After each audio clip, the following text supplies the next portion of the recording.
यहाँ ठाकुर जी गैया चराने जाते हैं, श्री जी और सब सखियां जो हैं वो दही बेकन के लिए सब सखियां जाती हैं, श्री जी उनके संग जाती हैं, बीच में कहीं भी मिल लेते हैं, थोड़ी वार्ता हो जाती है। तो आज श्री जी रुकी ही नहीं, ठाकुर जी सामने से आ रहे हैं और श्री जी चलती चली गई। अब लाल जी पीछे चरणन में, किशोरी जी तो सुने नहीं, तो फिर ठाकुर जी ललिता जी के पास गए। हे ललिता जी, आप बता दो कहा भयो, काई को नाराज बैठी हैं, ऐसो मैंने कहा कर दियो। ऐसे डर रहे हैं जैसे मानो श्री जी अगर नहीं रीझी तो मेरा तीनों लोक लुट जाएगा। आज घबरा रहे हैं। ललिता जी कह रही हैं हम तो तभी बताएंगे। बोले कब? बोले पहले विशाखा के चरण दबा के आओ, जाओ। ठाकुर जा रहे, अरे विशाखा तू तो बड़ी अच्छी है। नहीं नहीं, तुम गोबर चोटी बोल रहे थे मुझे उस दिन। नहीं नहीं, आज के बाद नहीं बोलूंगा। बोल कहा बोलोगे? अरे तू तो रानी है, तू तो महारानी है। अरे विशाखा तू तो ऐसी है, तेरी भलैया ले लूं मैं, आरती करो। बोले आरती करता हूँ, तू जो कहेगी सो करूं। यूं बता दे श्री जी नाराज काहे क्यों है? ठाकुर जी गोबर थाप रहे। अरे तू बता दे बस काय बात पे नाराज है? जब खूब थक जाते हैं ठाकुर जी भी, तब ने काम करवा ले ठाकुर जी थे। अच्छा लाला तो एक काम कर, वो ऊपर गोबर उपला थापिया जा। ठाकुर जी गोबर थाप रहे। अरे तू बता दे बस काय बात पे नाराज है? प्रणाम करें। हे श्यामाजू कहा है गो? तब ललिता विशाखा बोली अब तो श्री जी को मनावे के काजे कोई योजना करनी पड़ेगी। ठाकुर जी बोले कहाँ करूं? तभी वन में देखी कि दो वृक्ष और दोनों वृक्षन से एक बेल निकल करके, एक वृक्ष की बेल निकल के दूसरे वृक्ष पे जा रही है। ऐसी एक डाल है, हमारे ब्रज में आज भी ऐसी डाल हैं, और केवल ब्रज में ऐसी डाल हैं जहां वास्तविक स्वाभाविक झूला बने हुए हैं। ठाकुर जी ने वो जैसे देखो, ठाकुर जी बोले अब एक तरीका है। बोले कहा? बोले या कुछ झूला बनाऊंगा। ठाकुर जी ने सुंदर झूला सजायो, वहां पे पाटो लगायो, सुंदर वहां पे एक गद्दा बिछा दियो, वहां पे सुंदर पोशाक धर दी, इत्र आदि लगा दिए, सुंदर तैयारी करके बिल्कुल झूला झुलावे की। तब झूला तैयार करके तब श्याम सुंदर गए। ललिता जी कह रही हैं अरे ये रसिक प्रीतम श्याम सुंदर आपकी बाट निहार रहे हैं। आपको ठाकुर जी दूर जाके झूला के पास बैठ गए।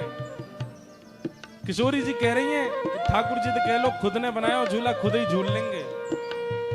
तो ठाकुर जी संदेशा भिजवा रहे हैं, बोले जब तक श्री जी प्रसादी नहीं करेंगी तब तक ना बैठूंगा, पहले श्री जी प्रसादी कर दें तब बैठूंगा मैं। तो तब ललिता विशाखा समझा रही हैं, सब सखीन ने जाकर के श्री जी को मनायो। हे श्यामाजू ऐसी मेहनत से छोटे छोटे हाथन से झूला बनायो है, पाटो बिछायो है, वापे रेशमी वस्त्र डारो है। श्याम सुंदर इतना श्रम करके देखो कैसे चढ़ चढ़ के पेड़ पे पूरे झूला की तैयारी कर रहे हैं। ऐसे मत करो, चलो। अंत में श्री जी मान गए। और श्री जी तो बेचारी हमारी सहज है, नहीं कि मैं मान जाए, मान करें जरूर है लेकिन मान बहुत जल्दी जाए। इतने में किशोरी जी आ गई। अब जैसे ही किशोरी जी आई तब तक ठाकुर जी ऋषि आ गए, और जैसे ही ठाकुर जी ऋषि आए श्री जी आ गई। अरे कहाँ है श्याम सुंदर? ना यही थाड़ो।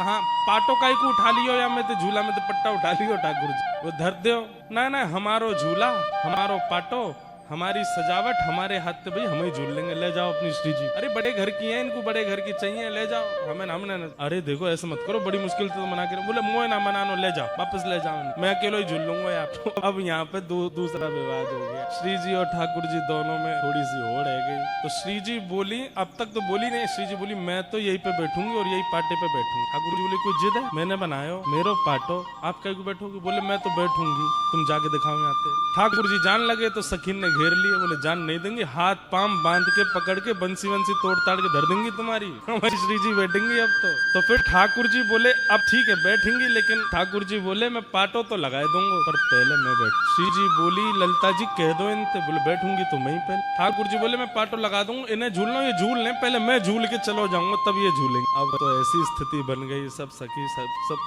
तो ललिता जी बोली एक काम करेंगे। बोले क्या? एक प्रतियोगिता रखते हैं, उस प्रतियोगिता में जो पार हो जाएगा वो पहले बैठेगा। ललिता विशाखा जी बैठ गई एक कोने में जाके। बोले अब आप दोनों कुछ करो जिससे हम रीझेंगे, उसको पहले बैठाएंगे। तो किशोरी जी बोली मैं बाद में करूंगी, पहले इनसे करवा, ये जो करेंगे उसका काट मैं करूंगी। तो ठाकुर जी बैठ गए तुरंत और कहा करने लगे। तो बोले ऐसा गायन कर रहे हैं, ऐसा गायन कर रहे हैं कि कोटि कोटि काम कंदर्प दर्प दलन करने वाले लग रहे हैं ठाकुर जी। ललिता विशाखा तो मोहित हो गई ठाकुर जी। ऐसे ऐसे तान लेवे, ऐसे ऐसे गावे, ऐसे ऐसे मधुर स्वर कान पे हाथ धर भर के लगावे। ललिता जी तो सुध बुध खो करके और ठाकुर जी के पक्ष में ही जा रही है, पाटा लेके बैठी है दोनों। तो जिसको पाटा देंगे वो पहले बैठेगा। ललिता जी तो बिल्कुल तैयार है, बोले मैं तो इन्हीं को पाटा दूंगी। कैसे गा रहे हैं, देखो कितना मधुर है इनको। सिनेमा श्री जी ने आंख दिखाई, बोले माया जाल है, फंसना नहीं इसमें, अभी हमारी बारी तो आने दो।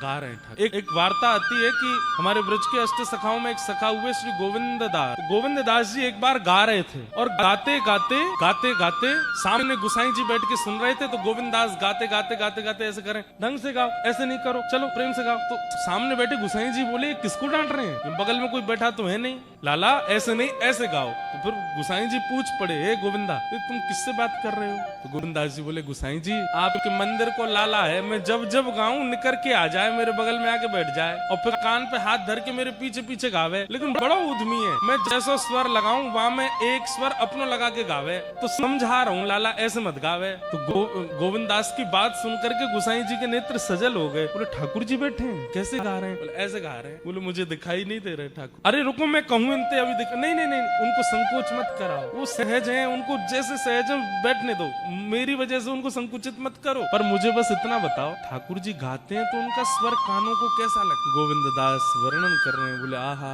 जब श्याम सुंदर गाते हैं ना, बोले जैसे कभी नदी के किनारे खड़े हों और बिल्कुल शांत वातावरण में नदी की धीमी धीमी स्वर लहरी कानों को सुख देती है। कभी पहाड़ों पर खड़े हों तो पहाड़ों का शांत वो स्वभाव कभी कभी एक ओजमयी वाणी बनकर के कानों को लगता है। सुबह सुबह सूर्य उदय होते समय पेड़ों पर बैठी हुई पक्षी पशु जब चहकती हैं, पक्षियां कोयल चहकती है, उनका स्वर जैसे सुंदर लगता है। घने बादल हो रहे हो और उस समय वन में मोर कुहुक रहा हो और उसकी वाणी सुंदर हृदय को आनंदित कर देती है। मतलब प्राकृतिक जो स्वर है वो स्वर जितना सुख देता है, उस स्वर को भी, उस प्राकृतिक स्वर को भी 1000 गुना, लाख गुना, करोड़ गुना कर दिया जाए, वैसा सुख ठाकुर जी के स्वर। ठाकुर जी जब गाते हैं तो इतना सुख हो।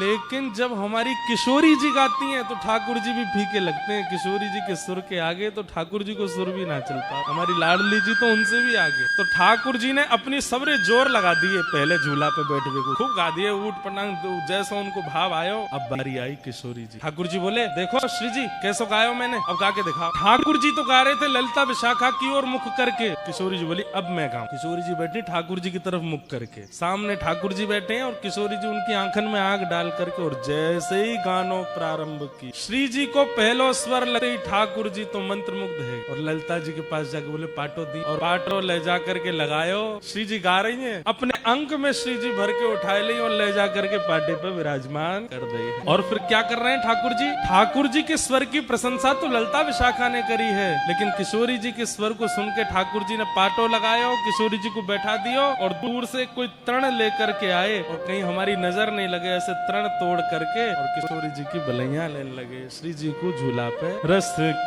प्रीतम यह होड़ प्रिया परी, रसिक प्रीतम यह होड़ प्रिया परी, रीझ देत तृण तोड़े, रीझ देत तृण तोड़े।